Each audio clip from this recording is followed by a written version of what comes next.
Assalamualaikum warahmatullahi wabarakatuh. Okay, apa khabar semua? Asalnya lama dah saya tak update pasal pelaburan dekat Public Mutual ni kan. Hujung tahun 2023 itu busy sikit lah kan. Sekarang ni dah masuk 2024. Okay. So fokus untuk kita punya discussion hari ni, kita nak tutup tirai pelaburan 2023 kan. Kebanyakan klien saya yang bermula invest dengan saya lebih kurang hujung tahun 2021 kan, awal tahun 2022, sekarang dah hujung 2023 kan. Dah 2 tahun, hampir 2 tahun lah, 2 tahun lebih dah invest dalam public mutual. Lepas tu kita tengok apa jadi pelaburan kita dalam public mutual. Kan ada yang untung, ada yang tak untung kan. Apa cerita kan. Okay. Saya target dalam discussion kita hari ni, saya akan lepas kita ceritakan semua pasal investment kita, apa yang berlaku yang lepas, apa kita punya strategi untuk akan datang. So kita nak masuk 2024 dengan lebih hebat lagi lah. Alright. Okay, ini agenda perbincangan kita pada hari ini. Kita ada 7 topik kan kita nak discuss. Yang pertama, saya nak sentuh sikit pasal zakat pelaburan sebab kita dah penghujung tahun 2023 kan. Kemudian kita nak tengok prestasi Dow Jones Industrial Average selama 120 tahun ke belakang. Sebab kita nak tengok keadaan ekonomi apa yang berlaku sepanjang 120 tahun daripada tahun 1896 hingga tahun 2016. Macam mana keadaan ekonomi dunia masa tu kan. Lepas tu kita zoom in sikit 10 tahun ke belakang daripada 2014 sampai ke hari ni lah 2023 kan. Lepas tu kita nak zoom in lagi apa keadaan ekonomi yang berlaku pada tahun 2022, yang mana semua tahu tahun 2022 kan ekonomi jatuh apa semua. Siapa main saham rugi apa semua tu kan, termasuk siapa yang invest dalam public mutual kan rugi kan, kita punya portfolio rugi. Tapi sebenarnya pada tahun 2023, daripada awal tahun pun saya ada share kan, bulan 1 kan tengok prestasi public mutual dah start naik sampai ke hujung tahun memang prestasi naik kan 2023. So kita nak compare 2 tahun ni dan kita tengok kesan dia pada fund dalam public mutual lah kan untuk tahun 2022-2023 lah kan. Lepas tu kita tengok simulasi pelaburan yang menggunakan teknik ringgit cost averaging berbanding pada orang yang menggunakan teknik tunggu dan lihat. Apa benda ni nanti kita akan cerita. Last sekali saya nak ada sentuh sikit pasal PMO Pocket lah. Ni ada memo sikit daripada public mutual. Okay, yang pertama pasal zakat pelaburan, saya tak cerita panjang sebab saya dah ada buat video pasal zakat pelaburan kan, macam mana nak kira kan, macam mana nak tentukan kan kita untung ke kita rugi, macam mana nak bayar zakat pelaburan. Dekat video ada link dekat YouTube, saya ada bagi link dekat dalam komen. Okay, nanti siapa yang nak tengok balik tentang zakat pelaburan ni boleh tengok kat video tu. Tapi ini antara syarat lah. Saya rasa ada lagi sikit beberapa syarat yang lain lah. Tapi ini antara syarat penting. Yang pertama, orang Islam sajalah yang wajib bayar zakat kan. Yang kedua, harta yang kita gunakan untuk pelaburan tu adalah sempurna milik. Maknanya siapa yang buat investment guna duit EPF, duit KWSP, tu masih lagi tak dikira sebagai sempurna milik. Jadi siapa yang invest guna EPF tak perlu bayar zakat lagi selagi dia belum eligible untuk keluarkan. Bila dia dah eligible untuk keluarkan nanti dia kena bayar. Okey. Kemudian ini semua tahulah cukup nisab dengan cukup haul. Okey, nisab ni bersama dengan 85 gram emas terkini. So yang saya tahu lebih kurang dalam RM23,000 hingga RM25,000 lah. So setiap negeri berbeza. So boleh tengok pada portal pusat zakat negeri masing-masing berapa exactly, tapi dalam range tu lah RM23,000 hingga RM25,000. So maknanya siapa duit investment dia lebih daripada ni, kena hati-hatilah dan dah cukup haul, iaitu dah cukup setahun, kena bayar zakat. So siapa yang belum cukup, katalah dia invest baru RM100 tapi dia nak ada ilmu zakat pelaburan, lebih baiklah so belajar dulu sekarang. So nanti bila katalah nanti tiba-tiba dah jadi orang kaya terkejut kan, lepas tu nak invest sampai beribu-ribu, dah tahulah apa nak kena buat. Dan pelaburan tu ada halal. Iaitu maknanya siapa yang invest, klien saya bahawa saya ni invest dekat fund-fund dalam public mutual, kita pilih yang patuh syariah sahaja. Ni pun saya ada cerita agak macam mana public mutual ni dia patuh syariah kan. Dia bukan sekadar kata public mutual patuh syariah, main cakap je kan. Tapi sebenarnya dia ada apa yang membuatkan dia patuh syariah. So saya ada cerita dekat video-video yang lepas, so kita tak cerita kat sini. Okay, jadi kalau nak tahu lebih pasal zakat pelaburan boleh tengok dekat video tu. Okay, first kita nak tengok apa tu kan Dow Jones Industrial Average kan. Ini adalah carta Dow Jones selama 120 tahun daripada tahun 1896 hingga 2016. Kita tengok dia punya pattern. Kita nak kata keadaan ekonomi kan, dia tak naik linear tau, ataupun exponential macam tu naik smooth je naik. Tak. Keadaan ekonomi dia naik turun bergantung pada keadaan situasi semasa.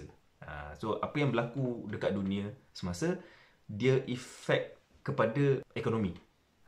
So kita tengok macam gaji kan naik turun. Tapi in the long run, 120 tahun belakang dia naik. kita tengok daripada awal tahun ni kan, setiap poin-poin ni ada poin 1, 2, 3 ni dia ada isu yang berlaku lah kan. Okay, tapi kita tengok yang main lah, yang menarik kan. Pada tahun 19 kan, berlakunya stock market crash lah kan. Bila berlaku market crash, ekonomi jatuh. Tapi lepas tu dia nak mula pulih, tapi tak habis pulih, recover kan, tak habis recover, dia jatuh balik, naik. Lepas tu tiba-tiba berlaku perang dunia pada tahun 1918 ni dekat sini. Lepas tu masih lagi tak recover, jatuh sampailah tahun 1920-an macam tu barulah recover. Dan lepas recover barulah ekonomi tu pulih dan naik. Recover maksudnya kalau kita tengok kan dekat sini tahun 1905 macam ni kan. Dekat sini keadaan ekonomi dekat sini, lepas tu dia pulih balik sebelum dia terus naik pada tahun 1925. Ni lah, so ambil masa 19 tahun untuk recover. Macam itulah So maknanya kalau bahasa mudah, kalau kita invest kat sini kan, lepas tu kita tak buat apa-apa, tunggu 19 tahun duit kita jadi banyak tu je lah. Itu bahasa mudah, tapi nanti saya akan cerita lebih detail kemudian. Okay, lepas tu lepas 19 tahun dia naik macam biasa. Kemudian berlakunya stock market crash yang kedua lah. Ini yang Great Depression tahun 1929 ni kan. Ni masa ni ramai orang hilang rumah lah, hilang duit dekat bank apa semua kan. So kita tengok kejatuhan, nampak sampai teruk sama tahun 19 awal-awal dulu kan. Kemudian bila dia nak mula pulih, dia akan naik. Tiba-tiba tahun 1939 berlaku perang dunia kedua pula kan. Elok nak naik, jatuh, lepas tu naik. Lepas tu tahun 1946 ada lagi market crash lagi, jatuh lagi. Lepas tu bila dah jatuh, dia nak start pulih, dia naik. Ambil masa sampai 25 tahun dia nak recover daripada tahun 1929 ni kan, sampai tahun 1950-an macam ni. Baru dia pulih macam tu. Bila dah pulih kan, keadaan ekonomi dah pulih, naik je lah macam biasa, naik tapi turun tapi dia naik. Lepas tu kat sini ada berlaku lagi great inflation kan. Tapi masa ni bila great inflation ni kan, nampak masa ni mendata je lah keadaan ekonomi kan, turun naik, mendata je, ambil masa 16 tahun untuk dia recover sebelum dia naik lagi kan. Lepas tu tahun 1987 ada lagi stock market crash, tapi sekejap je masa ni, lepas tu naik terus. So siapa yang main saham awal tahun 1990-an tu kan, sampai tahun 2000 memang masa ni banyak orang kaya lah ni kan. Untuk orang yang buat pelaburan dalam dunia saham ni, dia bukan skim cepat kaya lah kan, dia bergantung pada keadaan ekonomi semasa. Tapi siapa yang buat investment untuk long term, InsyaAllah dia boleh dapat keuntungan lah kan. Berbanding dengan orang yang main short term. Contohlah katalah kita tengok situasi dekat sini jatuh. Siapa yang main short term, ada invest dekat sini tapi keadaan ekonomi jatuh je kan. So dia beli saham, lepas tu harga saham jatuh, dia kena jual sebab dia short term. Apa beza short term dengan long term investment ni? Orang short term ni dia gunakan duit yang dia ada, yang dia nak pakai segera tau. Maksudnya duit yang dia nak guna untuk keperluan harian dia, apa semua, nak beli susu anak, nak beli pampers apa semua, dia pergi main saham. Tapi cepat dia kata kalau untung, dapat untung kan. Tapi oleh sebab dia nak pakai duit tu segera, walaupun rugi dia terpaksa jual. So dia rugi lah. Tu yang short term trader kan. Beza dengan orang yang long term ni, kita gunakan duit kita yang kita tak nak pakai dalam masa terdekat kan. Kita nak pakai jangka masa panjang, 10 tahun, 15 tahun kan, 20 tahun untuk tabung persaraan ke, ataupun tabung pernikahan anak-anak ke. Itu yang klien-klien dalam public mutual saya itu semua dah clear lah. Saya tak nak siapa yang nak cepat kaya, tak ada. Bukan public mutual tempatnya. Okay. Lepas tu kita zoom in balik 10 tahun ke belakang, daripada tahun 2014 sampai ke hari ini. Sama juga, bila ada isu semasa, macam contoh tahun 2016 ada, masa tu harga minyak jatuh kan. Lepas tu masa tu ekonomi China jatuh. Lepas tu Brexit kan, UK nak keluar daripada EU kan, daripada Europe. Dah keluar dah pun sekarang masa ni. Jatuh lah. Bila ada isu-isu macam tu, ekonomi jatuh. Bila dia stabil, dia naik balik. 2018 ada lagi benda yang berlaku. Ada trade war antara China dengan US. Masa tu Donald Trump jadi presiden US kan. Lepas tu perkembangan ekonomi dunia perlahan, US Federal Reserve naikkan kadar faedah terlalu cepat. So apa sama yang berlaku tahun 2022 kan. Jatuh 2018 ni jatuh. Tapi ni jatuh lagi. Bila dia nak pulih, dia pulih naik balik. Bila dah pulih tahun 2020, awal 2020, apa yang berlaku? Covid. Semua tutup. Masa ni semua panik, jatuh merundum selama. Tapi yang menarik dia sekejap je. Yang Covid punya efek ni sekejap je, 3 bulan je.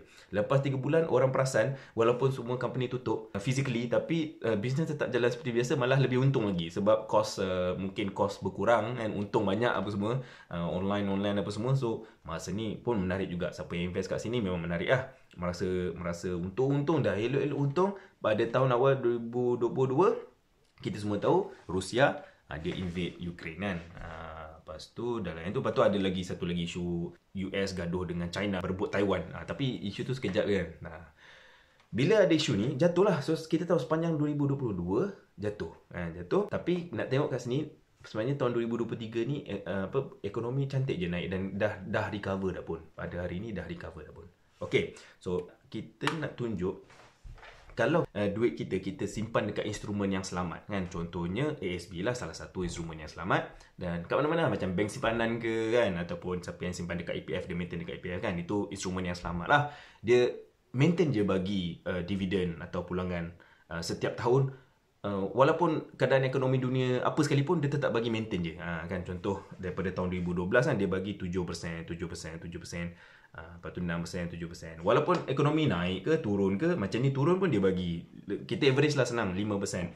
Naik mencanak macam ni pun dia bagi 5% juga. Jatuh pun dia bagi 5% juga. Naik 5% lagi. Jatuh pun dia bagi 5% lagi. Naik mencanak yang sini pun dia bagi 5%. So tahun lepas pun jatuh, dia bagi lagi kan. 2022 bagi lagi. Total 5% kan. Dan yang ni tahun ni dah naik mencanak, tapi bagi 5% juga. Okay, so untuk orang yang tak sanggup ataupun tak ada ilmu tentang pelaburan saham, dia kata tak apalah, simpan je lah kat sini, selamat kan, dapat je 5%. Naik bertambah juga duit aku kan. Tapi sebenarnya ada efek pada berkaitan dengan kesan inflasi. Itu saya akan cerita nanti hujung. Cuma nak kata untuk pelaburan saham dia beza lah macam ni. So kalau kita guna teknik yang betul, kita boleh optimumkan keuntungan kita. Pun saya akan ceritakan lepas ni. Okay, sekarang kita zoom in lagi apa yang berlaku sepanjang tahun 2022 dengan 2023. Kan macam saya katakan tadi lah, kebanyakan klien saya kan yang paling awal hujung tahun 2021 dah invest dengan saya kan, ataupun yang awal 2022. Kemudian nak jadikan cerita, bila start invest je tahun 2022, apa yang berlaku ni, perang Rusia Ukraine ni lah kan, jatuh. Memang keadaan ekonomi jatuh. Apa yang berlaku bila jatuh, harga saham jatuh semua. So kita tengok portfolio kita merah je lah kan. Tengok rugi je lah kan. Tapi apa yang saya buat sepanjang tahun 2022, kalau masih ingat, saya sentiasa cakap, gunakan peluang yang ada untuk maintain. Gunakan teknik ringgit cost averaging kan. Ringgit cost averaging untuk long term investment. Sebab kita bukan short term investor kan. Short term investment sepanjang tahun 2022 semua cut loss. Semua rugi. Sebab macam saya katakan tadi, short term trader dia nak pakai duit yang diguna tu segera.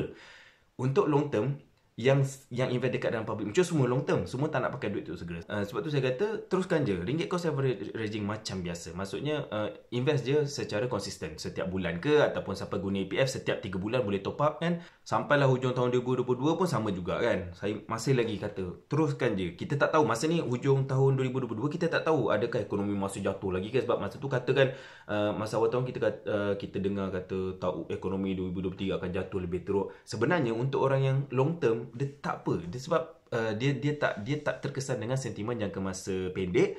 Dia invest je ikut ringgit cost averaging sebab dia target long term. Nanti hujung-hujung saya punya presentation ni saya akan tunjuk kenapa. Cuma kita nak tunjuk sekarang 2023 dia dah naik dah dan dah pulih dah pun keadaan ekonomi. Okay, jadi kita tengok kesan langsung dia kepada pasaran saham lah. Kita cerita pasaran saham lah sebab public mutual dengan saham ni dia berkait lah kan. Dan saya tak ceritakan detail kat sini sebab saya rasa saya dah cerita kaitan apa saham, public mutual, fund manager apa semua saya dah cerita. Jadi saya rasa klien saya semua faham lah kan apa kaitan dia kan. Bila saya sebut saham apa semua tu, public mutual apa semua, dia berkait lah kan. Okay, sekarang kita nak tengok kesan kejatuhan ekonomi tahun 2022 dan kenaikan pada tahun 2023 pada saham dulu. Okay, ni saya tunjuk real case lah kan, real case. Ni saya punya pegangan saham. Dalam pada saya invest dalam public mutual untuk saya target long term, saya ada juga allocate sikit untuk short term. Short term maksudnya saya main saham sendirilah kan. Sebenarnya saya lebih pada medium term lah daripada short term. Okay, apa yang berlaku pada pegangan saham saya? Saya ada belilah beberapa company lah. Adalah 10 company lah lebih kurang. Global lah. Global kebanyakan US dan juga local. Lepas tu saya beli masa tahun 2021 hujung tu saya beli kan, beberapa company beli sepanjang tahun 2022. Oh, merah aja. Setiap kali tengok merah, merah, memang sakit lah kan. Tapi oleh sebab saya bukannya main short term, maknanya memang duit tu bukan saya nak pakai segera, tak apa. So dia ada teknik dia ringgit cost averaging campur dengan short term punya teknik lain tau. Dia ada nak kena baca indikator apa semua, bila nak masuk, bila nak jual, bila nak top up apa semua, ada nak cut loss apa semua. Benda ni dalam saya guna teknik ni dalam saham lah, saya tak cerita kat sini. Cuma saya nak tunjuk, nak bagi tahu yang sepanjang 2022 pasal saya punya portfolio semua merah, negatif 30%, negatif 40%, negatif 50%. Tapi saya biar je.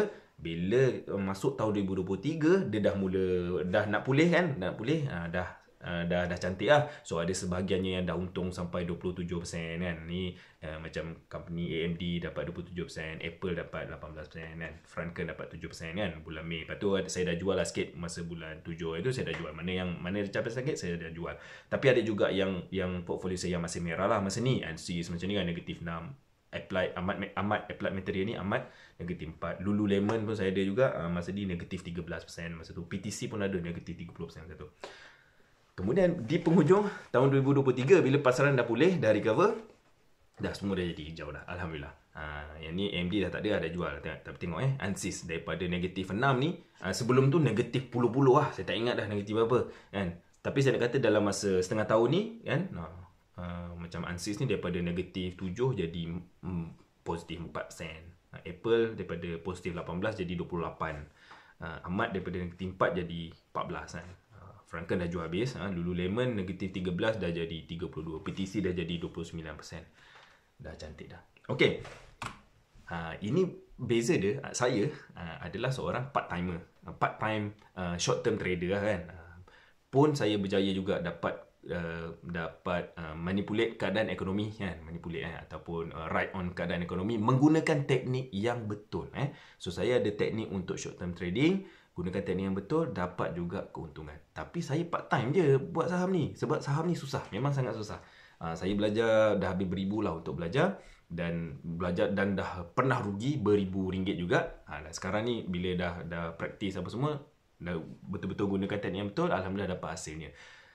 Nak jadikan cerita, saya yang part time saja kan, yang cuma ada banyak indikator, ada banyak teknik yang ada dalam dunia saham ni. Saya cuma guna beberapa indikator je, contohnya moving average je, volume stochastic, Bollinger Band, paling pun Kaplan Channel saya guna itu je. Tapi sebenarnya ada banyak lagi indikator-indikatornya, dan ada banyak lagi company-company lain yang berpotensi. Saya cuma dapat tengok 10 je kan. Itu bezanya saya dengan fund manager yang menguruskan pelaburan dalam public mutual. Semua dah tahu dah benda ni. Kita repeat je. So dalam setiap fund tu dia ada seorang bernama fund manager, dia menguruskan pelaburan kita dan dia ada mandat dia untuk invest dekat mana kan, katalah dekat global, dekat US ke kat mana, dengan sektor apa. So dia akan invest pada company-company yang ada dekat dalam mandat dia tu lah, dekat negara mana dan dekat sektor mana.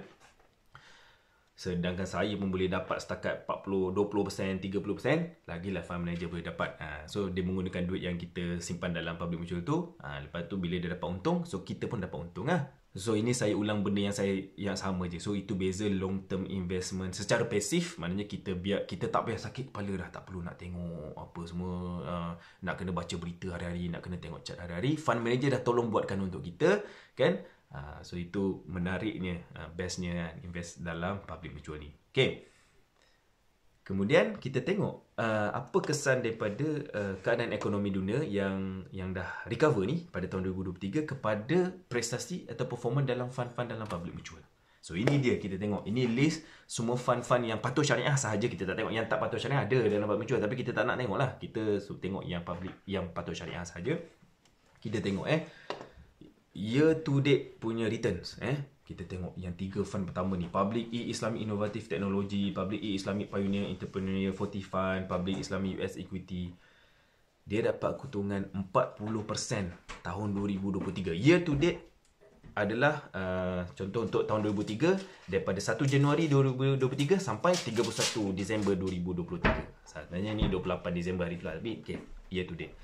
Bermakna siapa yang invest pada 1 Januari, dia letak $1,000,000 duit dia dalam public mutual, dia letak dalam Public Islamic Innovative Technology, hari ni duit dia dah jadi 1.4 juta. Dah untung 42% kan. Kemudian ada fund-fund yang lain ni, yang bawah ni adalah dapat sekitar 30% kan. Ni dapat 29, 28, 22. Kemudian ada fund-fund yang dapat sekitar 11%, 10, 8, 7, 6. Maknanya dia dah tahun ni dia dah berjaya, dah recover. Kalau kita ingat sepanjang tahun 2022 dan kalau tengok balik video-video saya yang lepas, sepanjang tahun 2022 semua tunjuk year to date semua negatif. Kalau siapa masih ingat betul. Dan masa tu apa saya cakap? Ringgit cost averaging. Jangan kita terikut sentimen short term trader yang suruh cut loss, stop. Jangan. Apa punya jangan. Sebab kita tengok Dow Jones tadi, macam mana keadaan ekonomi, dia turun, naik, turun, naik, turun, naik. Dan adakah ini dia akan terus naik? Tak ada siapa tahu. Boleh jadi dia terus naik, boleh jadi dia turun dulu. Tak ada masalah. Sebab kita long term. Kita tak terkesan kepada apa yang berlaku pada short term. Okay. Tapi nak kata tahun 2023 dia dah recover. Tapi kan, klien saya pun tengok lah, masing-masing pun seronok. Lepas tu dia pun tengok dia punya portfolio dia kan. Yang invest guna EPF, dia buka account dia. Wah, ni betul ni, untung ni. Tengok-tengok dia punya apa, return dia negatif kan. Apa ni, kata 40% kan. Mana pergi 40% tu dekat kita punya portfolio kan. Bohong lah ni kan. Kan, alright. Itu nanti saya akan cerita kemudian. Dia ada kaitan dengan yang saya ada sebutkan tadi, teknik tunggu dan lihat. Tu ada kaitan dia. Okay. Sekarang kita nak tengok beberapa fund lah. Yang pertama kita nak tengok fund yang nombor 1 ni lah. Yang power sangat ni kan. Dapat 42% ni kan. Public Islamic Innovative Technology. Kemudian macam biasa saya memang suka pilih 2 fund ni daripada awal. Sebab kebanyakan klien saya ada 2 fund ni. Iaitu Public Islamic Sustainable Millennial Fund dengan Public Islamic Asia Tactical Allocation Fund. Okay. Kita tengok satu-satu dulu. Okay. Yang pertama Public Islamic Innovative Technology Fund. Kita tengok pada tahun 2022 dia punya year to date punya return adalah negatif 26% kan. Kalau kita tengok ni daripada 1 Januari lah 31 Disember 2021, maknanya Januari 2022 sampai Disember 2022.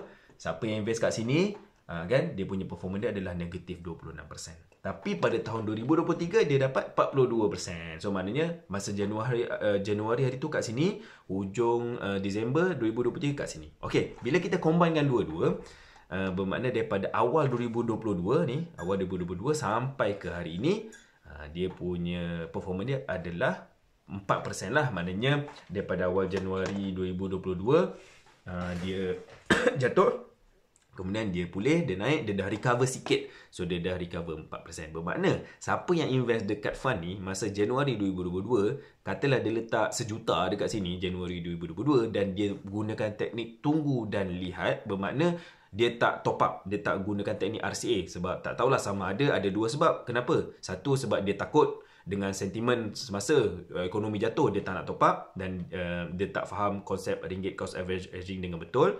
Atau ada juga sedang klien saya yang dia tahu pasal saham, tapi jadi dia tercampur dengan teknik short term. Short term punya teknik, dia tunggu bila bottom, bila harga paling rendah dia nak masuk. Itu teknik short term, tak boleh pakai dekat long term. Sebab tak ada siapa tahu dia bila nak naik. Sebab dia tak ada indikator yang saya sebut tadi dalam, kalau siapa main saham macam moving average apa semua tu, tak ada kat sini.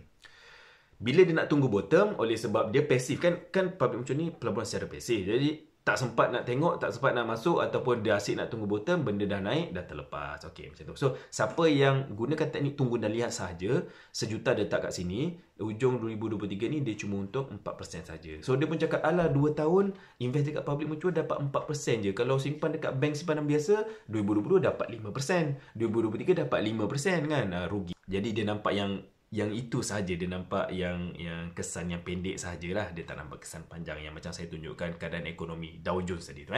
Okey. Kemudian kita pergi pada fund yang kedua ni, Public Islamic Sustainable Millennial. Sama juga isu dia, tahun 2022 dia jatuh. So dia negatif 21 lah. So siapa yang kebanyakannya cash scheme lah, klien saya yang simpan cash kat sini, tahun 2022 negatif je. Saya kata tambah. Dia kata takut, tak nak takut. Sebab takut lagi ekonomi jatuh. Okey, tak apa. Terlepas 2023 nampak naik 29%. Jadi bermakna siapa yang gunakan teknik tunggu dan lihat tadi tu, dia tak nak top up, tak nak gunakan teknik ringgit cost averaging, dia hanya untung 1.75% je. Kalau dia invest awal 2022, dia biar je sampai sekarang, dia cuma untung 1% je. Tak menarik. Nampak tak menarik. Tapi sebenarnya tak menggunakan teknik yang betul. Yang ketiga, ini fund yang banyak klien saya terutamanya menggunakan EPF lah untuk invest kat sini. Ada juga yang pakai cash kat sini. Tapi kita tengok dia punya performance tahun 2022 negatif 30%. Oh, jatuh teruk negatif 30%. Tapi tahun 2023 dia naik. Dia dah start naik. So dia dapat performance dia adalah 28%. Kan? Tapi kalau kita campur dua-dua kan, maksudnya kalau kita tengok daripada awal 2022 sampai hari ini, fund ini belum recover. Bermakna dia masih lagi rugi negatif 10%. Sebab itu siapa yang tadi pergi tengok dia punya portfolio masih lagi negatif. Inilah sebabnya. Sebab masih lagi tunggu dan lihat. tak menggunakan teknik ringgit cost averaging. Saya sampai sudah sebut ringgit cost averaging, ringgit cost averaging kan. Jadi saya rasa klien saya dah tahu dah ni, sebab saya dah pernah buat video pasal ringgit cost averaging ni. Mudah je, saya bagi contoh mudah dalam video dekat YouTube ni, saya ada bagi link dekat komen. Boleh tengok balik apa tu ringgit cost averaging, macam mana dia merendahkan atau mengurangkan purata harga per unit pegangan kita masa pasaran sedang jatuh. Kemudian bila pasaran naik, kita akan dapat optimumkan keuntungan kita. Sama ada kita untung, dapat untung segera, cepat, ataupun kita dapat kurangkan kerugian kita. Kemudian bila dah sampai satu tahap, kita dapat untung walaupun pasaran belum lagi pulih, walaupun harga belum balik pada harga asal. Boleh tengok video saya tu balik. Alright. Selepas tengok video saya tu, yang saya buat masa saya buat video tu masa awal 2022. Masa tu saya nak meyakinkan klien saya, walaupun dalam keadaan ekonomi jatuh, teruskan invest sebab kita target long term. Kita jangan tersangkut dengan sentimen short term. Saya yakinkan. Jadi saya buatlah value yang saya buat sendirilah. Katalah jatuh, start daripada 20 sen, jatuh jadi 10 sen, jatuh jadi 5 sen, jatuh. Itu value yang saya buat. Tapi sekarang saya nak buat simulasi investment menggunakan value yang sebenar. Kita gunakan fund yang tadi tu kan. Apa jadi kalau kita amalkan teknik ringgit cost averaging kan? Compare dengan kalau kita teknik tunggu dan lihat saja. Maknanya kita invest, lepas tu kita dah tak buat apa-apa. Okay, kita tengok yang fund yang PIATAF ya. Fund PIATAF ni, Public Islamic Asia Tactical Education Fund. Yang mana fund ini belum lagi recover. Kalau kita tengok dia punya performance daripada 2019 kan. Masa ni dia naik. Lepas tu jatuh ni dekat COVID. Lepas COVID dia naik mendadak. Dia start daripada yang perang Rusia-Ukraine tu jatuh. Sampai 2023 dia naik. 2023 dia naik tapi masih belum lagi recover dekat sini. Ini belum lagi recover. Sekarang kita buat simulasi. Okay. Ini video A yang mulakan investment pada kuarter 1 2022. Sebab kalau kita cakap guna 2 EPF, simulasi guna investment guna 2 EPF ni, dia boleh top up setiap 3 bulan kan. Maksudnya setiap kuarter lah. So setahun ada 4 kuarter. Kuarter 1, 2, 3, 4 2022, lepas tu 1, 2, 3, 4 2023. Okay. So dia mulakan investment pada Januari 2022. Dia masukkan 10,000 yang dia eligible. Setiap orang eligible untuk investment lain-lain lah kan. Okay, katalah dia masuk 100% yang dia eligible, 10,000 dia masukkan. Okay. Cumulative amount invested ni maksudnya dia berapa jumlah pelaburan yang dia dah buat. Okay.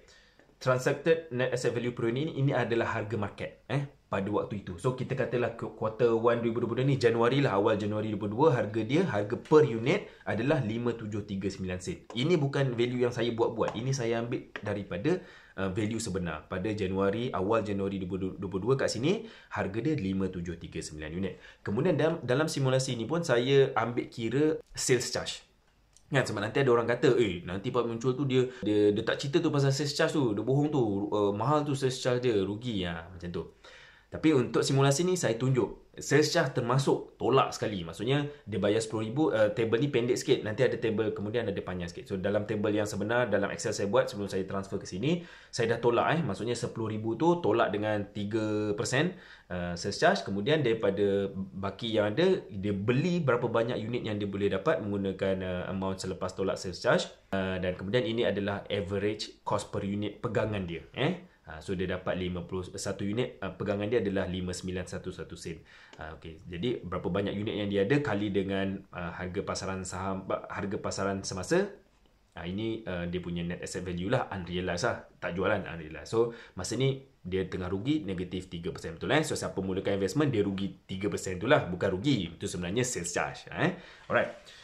Kemudian bila kuarter kedua bulan April dia tak nak buat apa-apa sebab dia guna teknik tunggu dan lihat, tak nak top up. Jadi dia jumlah terkumpul dia 10,000 lagi lah. So masa ni harga pasaran adalah kat sini 4918 sen. Jatuh. So dia tak buat apa-apa lah. Bila tak buat apa-apa, dia cuma bilangan unit yang dia ada sama lah. So bilangan unit yang dia ada kali dengan harga pasaran. So ini dia punya net asset value. So dia tengah rugi negatif 17% rugi. Sama juga kuarter ketiga bulan Julai 2022 kat sini jatuh lagi kan. Masa ni harga 4147 sen. Sama lah tengah rugi 30%. Kuarter keempat pun sama agak jatuh lagi kan, negatif 36%. Bila masuk 2023 dah start naik kan. Masa ini kuarter pertama harga dia 4057 sen, Kuartal kedua harga dia 4492 kan dah. Ni jatuh 57, 49, 438. Lepas tu naik 40, 44, 48, 46 kan, naik balik. Dan hari ini harga dia adalah 5132 sen. So apa jadi pada hari ini kan, sebab dia belum recover, sebab harga market masih lagi lebih rendah daripada harga pegangan dia. Harga pegangan dia adalah 5911 sen. Harga market 5132 sen. Macam kita beli barang, kita punya cost lebih rendah daripada harga pasaran. Kalau kita jual, rugilah kalau kita jual sebab harga pasaran rendah. Jadi atas kertas dia tengah rugi 13%, kan? So bermakna kalau dia tak nak buat apa-apa, dia kena tunggu harga pasaran naik sampai balik pada harga pegangan per unit dia lah 5911 sen, barulah dia jadi 0% balik. Tapi selepas kita tak tahu berapa lama dia akan ambil masa.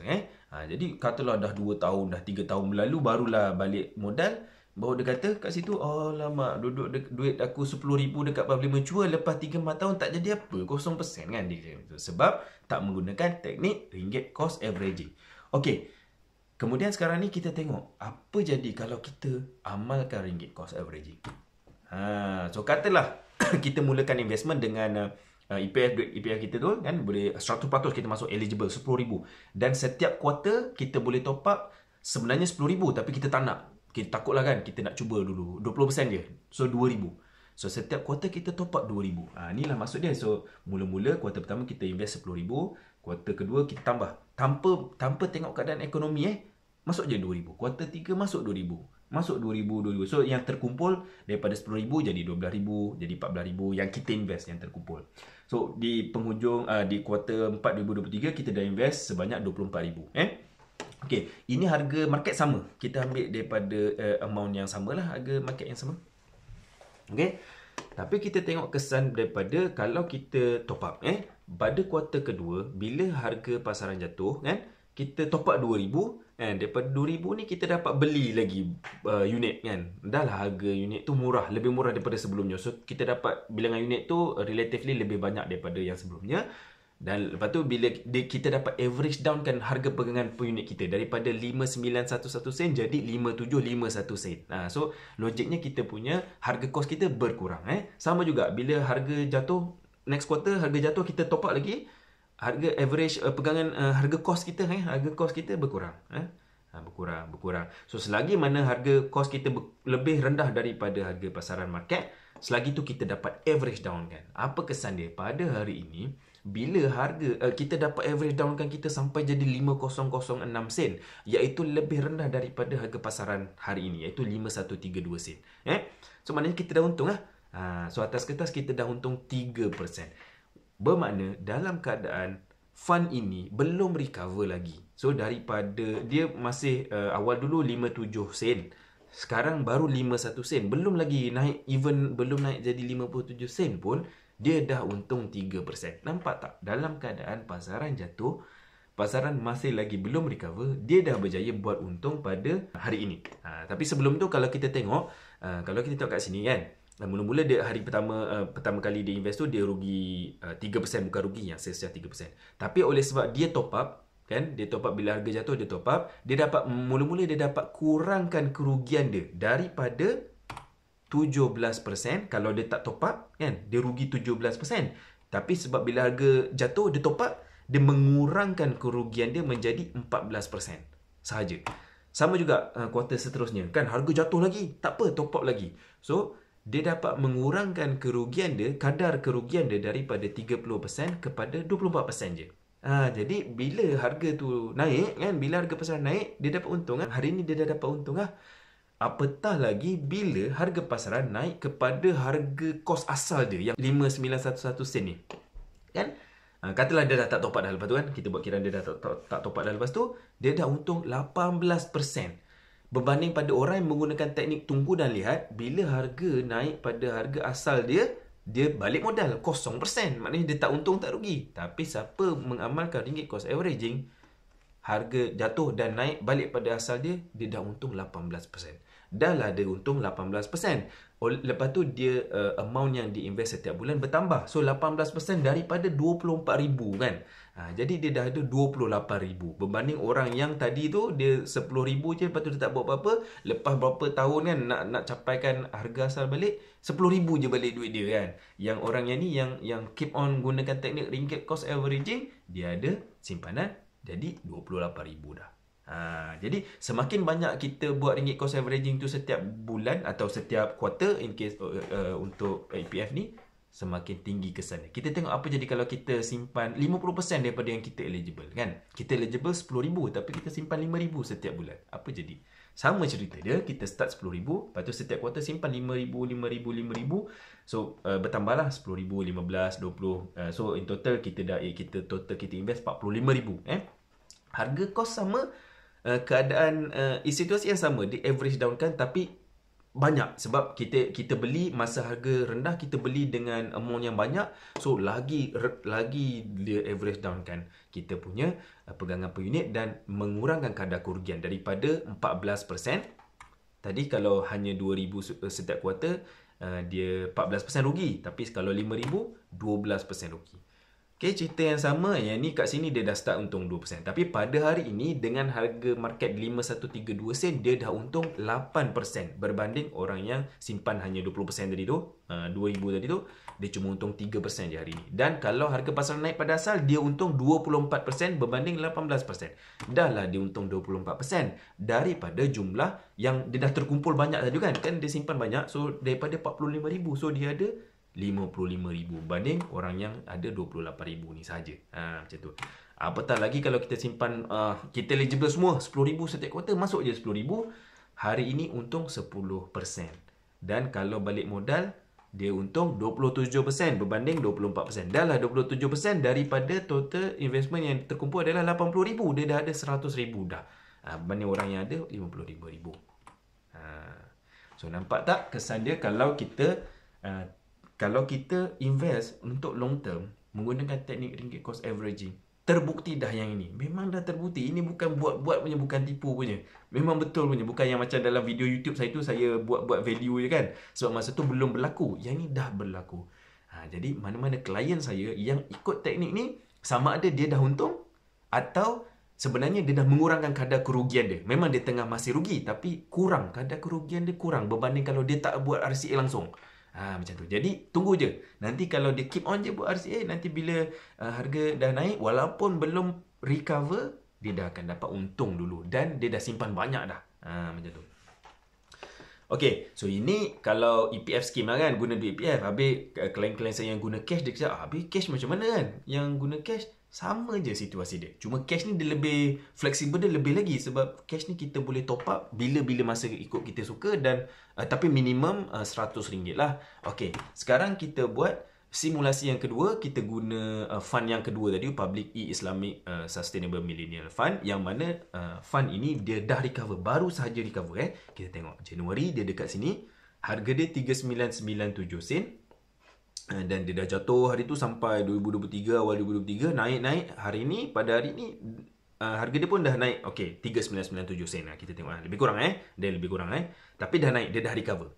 Apa jadi pada orang yang guna teknik tunggu dan lihat? Semua tahu duit dia balik modal, 0% balik. Maknanya kalau dia letak RM1 kat sini, dia tak buat apa-apa, tak top up, dia biar je kat sini duit dia RM1. Tak naik. Lepas 2 tahun maintain je RM1 duit dia kan. Tapi siapa yang menggunakan teknik averaging setiap bulan, okay, kita buat setiap bulan masuk RM1. Okay,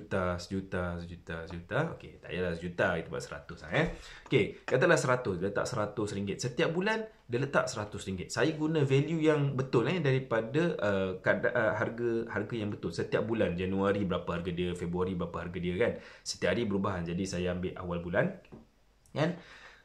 Dia dah berjaya average down kan harga per unit dia daripada 3997 sen kepada 3481 sen. Ni dah termasuk 3.75% sales charge. Dah maksudnya dia masuk RM100 tu, tolak dulu sales charge, lepas tu invest kan. Hari ini bila market recover, harga asal dia untung 8%. Berbanding orang yang guna teknik tunggu dan lihat, maknanya dia letak 100, Dia tak buat apa-apa, hari ni 100 lah duit dia. Tak rugi, tak untung. 100 lah duit dia. Lepas tu beza dia dah lah orang yang menggunakan teknik tunggu dan lihat ni dia cuma ada RM100 je. Selepas 2 tahun dia ada RM100 je. Orang yang simpan disiplin setiap bulan 100, 100, 100, dia dah gandakan simpanan dia sampai jadi 2,600. Kan, lepas 2 tahun dalam keadaan ekonomi macam ni, dia dah gandakan dengan keuntungan 8%, dia dah gandakan duit dia ada 2,800. Ini table dia kat sini. So siapa nak tengok boleh pause video ni, tengok betul-betul. Ini yang table yang sama dengan tadi, tapi lebih saya boleh muatkan semua kan. Sama juga cerita dia. Yang ni setiap bulan Januari, Februari, Mac, April 2022. Yang ni Januari, Februari. Tapi Januari hari tu ada dapat distribution, ada dapat dividen. Saya dah consider, dah masukkan sekali kat sini. Ini jumlah terkumpul dia. Dia dah invest sebanyak RM2,400 kan. Yang ni sales charge 3.75. Bermakna sales charge ni daripada RM100 ni RM3.61 kita bayar upah kepada fund manager ingat sales charge tu adalah upah kepada orang yang menguruskan kita punya pelaburan. So dia yang boleh invest daripada 100 tu cuma RM96.39. Harga market pada hari itu adalah 3.853 sen. So daripada duit dia ni boleh beli berapa unit? Dapat beli 250 unit. So ini jumlah unit yang terkumpul bulan pertama, inilah dia. Kemudian average dia adalah inilah 3,997. Jadi dia punya unrealized net asset value dia adalah berapa banyak unit dia ada kali dengan harga pasaran. So dia tengah rugi negatif 3.75%. Yang pertama bukan rugi tapi adalah sales charge. Bila masuk bulan kedua, dia top up lagi RM100. Maknanya yang terkumpul dia invest dah RM200. Daripada 100 tu dah tolak 3.75% sales charge. Dia dapat beli oleh sebab harga pasaran lebih rendah berbanding bulan sebelumnya. Sebulan sebelumnya 3,853 sen. Bulan Februari rendah 3,597 sen. So dia dapat beli unit lebih banyak daripada bulan pertama. Bulan pertama dia dapat beli 250 unit je. Bulan kedua dia dapat lebih 267 unit. So ini jumlah unit dia yang terkumpul lah 518 unit. So berapa unit ini nampak tak kesan dia average down kan harga per unit dia. Jadi berapa net asset value dia adalah berapa banyak unit yang dia terkumpul kali dengan harga pasaran. So ini berbanding compare dengan RM200, dia tengah rugi negatif 7%. Sama cerita dia. Oleh sebab harga pasaran semakin jatuh 35 sen, 34 sen, 32, 33, 31, 29 sen kan. So keep on negatif je lah. Tak apa. Keep on negatif lagi.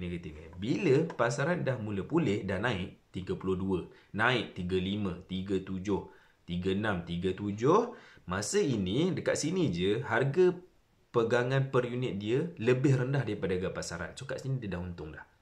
Jadi bila balik asal lebih kurang lah kan. Hari ini harga 3,771 sen. Masa awal dulu 3,853 sen lah. So beza 1 sen lah So kalau dia tak buat apa-apa, teknik tunggu dan lihat dapat berapa? Saya cakap 0% kan. Dia dapat balik modal RM100, tak dapat apa kan. Untung tidak, rugi tidak. Tapi oleh sebab dia buat ringgit cost averaging dan dia average downkan harga per unit dan dia menambah bilangan unit setiap bulan. So hari ni dia dah ada dalam bank, dalam public voucher dia RM2,600 kan. Daripada RM2,400 yang dia invest. So dia dah untung 8%. Apatah lagi bila harga pasaran nanti keep on naik kan. Katalah turun naik tapi naik terus, katalah naik. Jadi harga asal yang dia pegangan dia 3,997 kan. Orang yang sebenarnya orang yang teknik tunggu dan lihat tadi tu, masa ni dia belum lagi 0%. Betul, dia masih rugi kan. Tapi dekat sini baru dia 0%. Betul tak? Kat sini baru dia 0%. Tapi orang yang guna ringgit cost averaging dah dapat 15% untung. Ini real case punya, real life punya, bukannya yang buat-buat punya. Kalau sebelum ni video yang saya buat tu cuma buat simulasi guna value yang olok-olok, yang ini dah guna value yang betul. Dua situasi, satu fund yang belum recover, Piataf, fund belum recover, buat RCA, dapat untung. Ini fund yang baru recover, ngam-ngam lebih kurang lah 1 sen beza kan. Dah untung 8%. Apatah lagi dia dah recover betul dapat 15%. Okay. Kepada sesiapa yang invest guna EPF dan invest dekat Piataf ni, rasanya semua dapat memo lah, email daripada Public Mutual bulan April hari tu yang mengatakan Piataf dah ditutup untuk pelaburan menggunakan EPF lah. So sebab tu bila dia buka dekat dia punya account, dia punya fund status dia adalah suspended. Tapi jangan bimbang, maksudnya amount yang dah sedia ada dalam fund Piataf tu, dia teruskan je invest macam biasa. Cuma dia dah tak boleh top up lah. So dia dah, masa ni dah tak sempat lah dia nak buat ringgit cost averaging sebab harga pasaran kan Piataf belum recover. Siapa yang start Januari 2022 belum recover. So sekarang ni dia nak top up lah, nak rendahkan average pegangan per unit dia. Kan, nak average downkan pegangan per unit dia. Dah tak boleh dah. So dia dah tutup. Tapi tak ada masalah. Amount yang ada dalam tu dia tetap je invest dalam biasa, macam biasa. Itu satu. Yang kedua, Piataf ni salah satu fund yang ada free gift complimentary takaful. Dia di cover oleh insurans. Maknanya saya pun ada bagi jugalah pada, saya harap saya dah bagi pada semua. Beritahu saya pada siapa yang belum dapat, atau sebenarnya boleh dapat je dekat website Public Mutual. Takaful tu punya dokumen lah yang mengatakan kan setiap orang yang invest minimum 5,000 hingga 100,000, amount yang diinvest tu di cover oleh dan berumur 18 hingga 59 tahun, amount dia tu di cover oleh takaful ni lah. Bermakna kalau jadi apa-apa kat kita, contohnya kematian kan, ataupun cacatan, dia akan ada pulangan dia lah. Saya tak ingat, kena tengok balik dalam tu. Tapi kalau kematian dapat 100% lah untung, macam tu lah. Bermakna kalau jadi apa-apa kita, kalau jadi kematian pada kita, waris kita dapat double kan daripada yang kita invest tu. Automatic dapat double macam tu.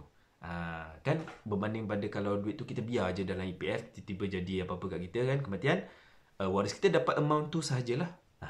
Kalau yang ni dapat double lah.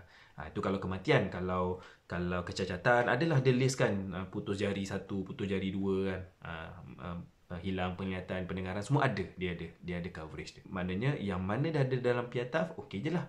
Biar je kat situ. Bermakna untuk nak invest dekat EPF, maknanya dah tak boleh dah dekat Piataf, tapi boleh invest lagi. Ada banyak lagi fund-fund lain yang menarik lah.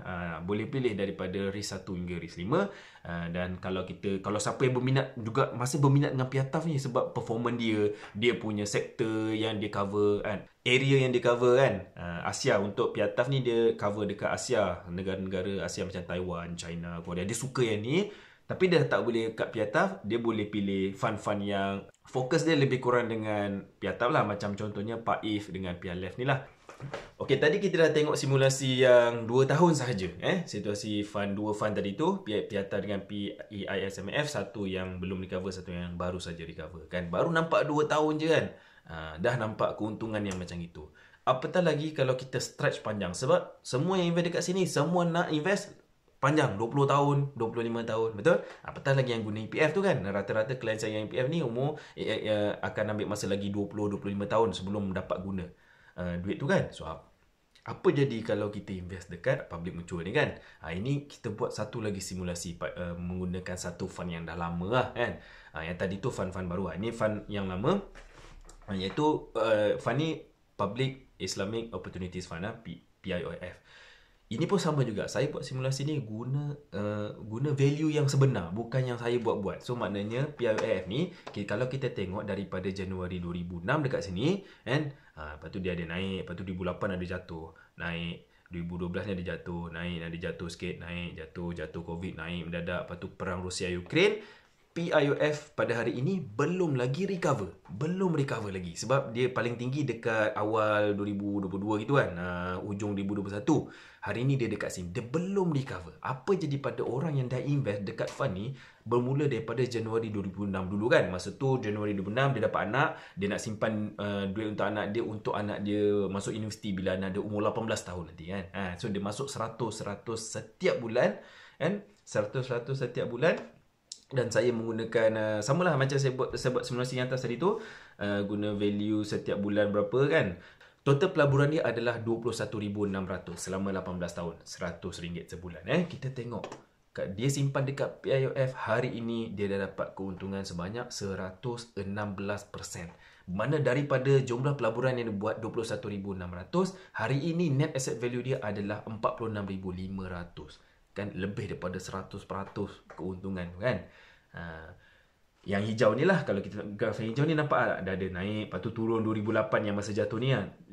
Jatuh, lepas tu naik, ada jatuh, naik, jatuh, naik, jatuh, naik. Macam tu lah kan, macam Dow Jones tadi tu, naik tu, naik. Tapi hari ni dia dah 116%.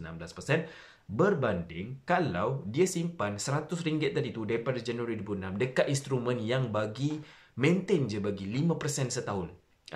Kita pun tahu apa instrumen-instrumen yang selamat lah kan. keadaan ekonomi dunia tonggang terbalik ke, mencanak naik ke, dia bagi 5% je. Flat rate je dia bagi 5%. Yang biru, yang kita tengok yang biru. Maintain je. Hari ini dia cuma dapat 60% sahaja. So daripada 21,000 tu, duit dia dah jadi 32,000 sahaja berbanding 46,000. Kalau kita tengok orang yang invest ni kan, masa dia invest 2006, 2007, 2008 kan. Masa 2008 ni masa kejatuhan ekonomi dunia kan, macam tu, dia punya pulangan dia ataupun atas kertas dia lebih rendah daripada dekat instrumen tadi. Tapi sebab dia tahu ringgit cost averaging punya konsep, masa ni lah dia silap-silap. Sepatutnya orang yang lebih, yang kalau berfaham masa ni, dia lagi top up lagi banyak kan. Tapi tak apa, dia maintain je RM100 sebab dia tengok jangka masa panjang. Hari ni dia dah jauh meninggalkan. Tapi ada orang kata, tak payahlah, sakit kepala lah nak tengok turun naik macam roller coaster. Ada orang yang tak sanggup, yang tak boleh terima risiko ni, ada. Jadi dia kata, tak apa lah, aku simpan je lah dekat bank simpanan biasa kan. Dia bagi 5% je, ataupun dia biar je dekat EPF dia yang bagi 5% sama kan. Setiap tahun walaupun ekonomi naik ke turun. Macam saya kata, ekonomi naik mencanak pun bagi 5% juga kan. Macam tu. Walaupun jatuh, dia tetap bagi kat 5% kan. Dia kata tak apa, hari ni aku dapat 32,000 kan, aku untung 60%. Jadi aku still ada duit lebih, duit aku bertambah, dia kata. Tapi ingat tak, saya ada sebut tadi di awal presentation tadi, saya kata ada kesan inflasi kan pada kita punya value pada duit simpanan kita. Sebenarnya kalau kita letak duit kita dekat instrumen yang hanya bagi pulangan sekitar kenaikan inflasi, duit kita tu nombor sahaja bertambah, tapi value dia sama ada kekal atau even berkurang sebab kadar inflasi ni teruk. Saya dah duduk kan, kita tengok kan Malaysia harga barang naik apa semua. Saya duduk Norway ni pun harga barang naik kan. Harga barang naik bukan Malaysia saja, seluruh dunia. Kat sini kat Norway saya dah 2 tahun memang terasa betul, bukan 5% lah naik, lebih lah 5% harga barang naik. Tapi kita nak jadikan cerita, katalah inflasi pun naik 5%. Nak senang faham cerita ni. Inflasi naik setiap tahun 5%. Simpan dekat bank ni pun 5%. Bermakna, duit dia 32,000 pada hari ini, dia hanya boleh beli barang yang berharga 21,600 pada 2006 dulu. Katalah 2006 dulu, 21,000 harga yuran kemasukan universiti. Masa tu 2006, nak masukkan anak universiti tahun 2006, harga 21,000. Dia kata kalau dia simpan 100, lepas 18 tahun dia dapat 32,000. So 21,000 boleh bayar yuran, lebih 10,000 boleh buat beli barang-barang keperluan. Sebenarnya pada hari ini 32,000 tu adalah harga yuran universiti yang sama. So dia tak ada duit lebih dah. Even sebenarnya tak cukup pun lagi. Macam saya kata, inflasi kan even lebih lagi kadang-kadang kan. Tapi nak jadi cerita, dia dengan duit dia ni hanya boleh bayar yuran tu saja, tak ada duit lebih pun. Sebab tu dia perlu letak duit dia dekat instrumen yang boleh bagi lebih daripada kadar kenaikan inflasi. Barulah dia boleh ada duit lebih. So hari ini harga yuran universiti tadi berapa? 32,000 kan. Tapi dia ada 46,000. So dia ada baki 14,000 untuk dia beli barang-barang keperluan. Itu kesan dia kalau kita tak berjaga-jaga, kalau kita tak beat inflasi yang akan kalahkan kita. Ini 18 tahun. Kita boleh try tengok fund yang sama, simulasi fund yang sama, tapi 15 tahun je. Jadi orang ni dia invest pada tahun 2009, kan? Sama juga. Tapi kita tengok graf dia naik turun sama je. So hari ni dia belum recover sebab tu rendah dibanding tahun 2020 dulu kan. Tapi still dia dapat keuntungan pada hari ini 77%. Berbanding orang yang simpan dekat bank simpanan biasa yang selamat 5% tadi tu, dia cuma dapat 47%. Kes inflasi sama. Tahun 2009 ni 18,000 cuma boleh beli sebiji kereta second hand contohnya kan. So hari ni dengan 25,000 ni dia kata, aku boleh beli second hand, kereta second hand 18,000, lepas tu aku ada duit lebih. Tak sebenarnya. Sebab harga kereta yang sama tu pun hari ini adalah 25,000. So dia tak ada duit baki, tak ada duit lebih dah. Even tak cukup pun sebenarnya. Jadi kalau dia simpan dekat instrumen yang bagi lebih tadi tu, barulah dia ada duit lebih. Maknanya kereta second hand yang 18,000 pada tahun 2009 tu, hari ni harga dia 25,000. Tapi dia ada 31,000. So dia ada baki 6,000. Dia boleh beli sebiji motor. Macam tu. Itu kesan inflasi. Lepas tu kita tengok apa jadi kalau kita baru je invest dekat fund ni 10 tahun lepas. Dan dalam keadaan fund ni masih belum recover kan. Kita tengok 10 tahun lepas, dia naik turun. Tapi sekarang dia masih lagi dekat sini, dia belum recover. So sepanjang 5 tahun pertama ni kan, tengok dia invest 1 tahun, dia punya pulangan dia rendah. Yang ni tahun kedua sama. Lepas tu tahun ketiga lebih rendah, lepas tu naik sikit, lepas tu jatuh. Tapi sebab dia faham ringgit cost averaging dan dia target 10 tahun, bukan dia tak target 5 tahun, target 10 tahun. So dia dapat kat sini dia dapat. So pada hari ini dia dapat keuntungan 32% berbanding kalau simpan je kat biasa ni dapat 29%. Tapi sebab macam saya kata dia belum recover. Kalau dah recover, bila dah balik pada harga asal nanti, dekat sinilah tempat dia. Dia akan beat pada kalau letak dekat instrumen yang biasa tadi tu. Right. Jadi saya harap saya punya penerangan ni dapat meyakinkan lagi semua klien saya yang dah mulakan investment dekat public mutual dulu. Dia dah faham, okay. Klien saya yang pertama, dia tahu dia invest dekat public mutual untuk long term, bukan short term. Jadi jangan terkesan dengan sentiment orang kata-kata orang yang main short term trader, dia akan takut-takutkan kita. Sebenarnya dia takutkan diri dia sendiri. Kalau kita faham teknik yang betul, kan, dan kita faham keadaan ekonomi yang mana dia turun naik, bukannya naik terus dan bukan turun terus, kan, dia akan naik turun. Even dalam keadaan ekonomi belum recover pun, kalau kita gunakan teknik ringgit cost averaging, kita boleh juga dapat mengurangkan kadar kerugian atau dapat untung dah, walaupun belum recover, apatah lagi dia dah recover. Saya harap penerangan saya tentang teknik ringgit cost averaging dengan kita buat simulasi yang sebenar ni dekat gunakan 3 fund ni dapat tunjukkan betul kan kesan dia kalau kita betul-betul disiplin kan. Orang long term investor ni dia disiplin invest setiap bulan kan, ataupun EPF setiap quarter, masukkan je. Dan kita target long term, right? Dan kita memang target untuk dapat keuntungan untuk jangka masa yang panjang Okay, topik yang last kali pasal PMO Pocket. Saya rasa semua orang dah dapat email daripada Public Mutual. Ada memo lah yang cakap Public Mutual lepas ni dia nak berhentikan guna PAC number, yang guna SMS PAC number tu kan. Tapi instead dia nak gunakan dia punya apps lah. So semua kena install apps ni, Pocket PMO ni. Senang je install Pocket PMO ni. Lepas tu dia ada tunjukkan lah cara-cara macam mana nak guna secure sign tu lah lepas ni. Maksudnya setiap transaksi untuk Public Mutual, nak beli unit, nak jual, nak redeem, nak transfer fund ke apa semua kan, semua dia akan guna Pocket PMO ni lah. Sebab saya rasa sekarang ni macam online banking pun dah start guna kan. Macam saya guna Maybank kan, dia dah stopkan guna TAC, SMS TAC number kan. Dia dah guna dia punya apps kan, MAE apps dia tu kan. So sama, Public Mutual pun nak buat benda yang sama. So semua kena install apps ni. Akhir kata, apa strategi kita untuk 2024 dan seterusnya? Okay, kita dah 2022, 2023 dah berlalu. Kita pun dah belajar daripada apa yang dah berlaku kan. Jadi apa strategi kita untuk pelaburan kita untuk jangka masa panjang ni? Okay, yang pertama, sekali lagi saya nak tekankan, teknik ringgit cost averaging adalah satu teknik yang berkesan untuk pelaburan jangka masa panjang untuk mengoptimumkan keuntungan kita. Walaupun dalam keadaan pasaran belum recover, belum pulih. Apatah lagi keadaan pasaran dah naik. Macam contoh siapa yang invest dulu lah sebelum COVID ke apa semua tu kan. Masa tu kan keadaan ekonomi cantik naik. Saya dululah. Masa tu merasalah 2 tahun untung 40% lah kan. 2 tahun untung 40%. Sebab masa tu ekonomi cantik je. Masa tu tak ada situasi ekonomi dunia, tak ada benda-benda yang efek pada keadaan ekonomi dunia kan. Itu maksudnya nak tunjuk dalam keadaan naik lagi. Ini yang saya tunjuk hari ni, dalam keadaan ekonomi tak stabil pun boleh buat untung kalau gunakan teknik ringgit cost averaging. Apatah lagi kalau kita long term kan. So nanti bila keadaan ekonomi dah stabil, insyaAllah kita boleh dapat optimumkan, naikkan lagi kita punya keuntungan. So saya harap semua klien saya lepas ni lebih yakin untuk teruskan teknik ni. So sekarang 2023 dah stabil. Adakah ekonomi akan terus naik? Tak ada siapa tahu.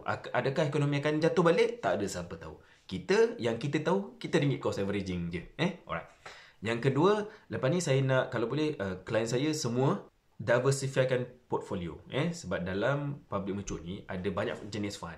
Setiap fund tu dia ada fokus dia sendirilah kan. Ada yang fokus dekat global, dekat US, dekat Asia, dekat lokal. Lepas tu setiap fund tu ada sektor-sektor masing-masing kan. So kita pelbagaikan, diversifykan kita punya portfolio. So kita ada fund yang fokus dekat global, kita ada fund yang fokus dekat Asia, kita ada fund yang fokus dekat lokal contohnya. So sebab kita tak tahu mana-mana fund atau area atau sektor mana yang naik dulu kan, jadi kita diversify. Bak kata pepatah orang putih, don't put all your eggs in one basket kan. Maknanya kita diversifykan. So dalam pelaburan tu sendiri kita kena diversifykan lah. Ada insurans kan, ada saham, ada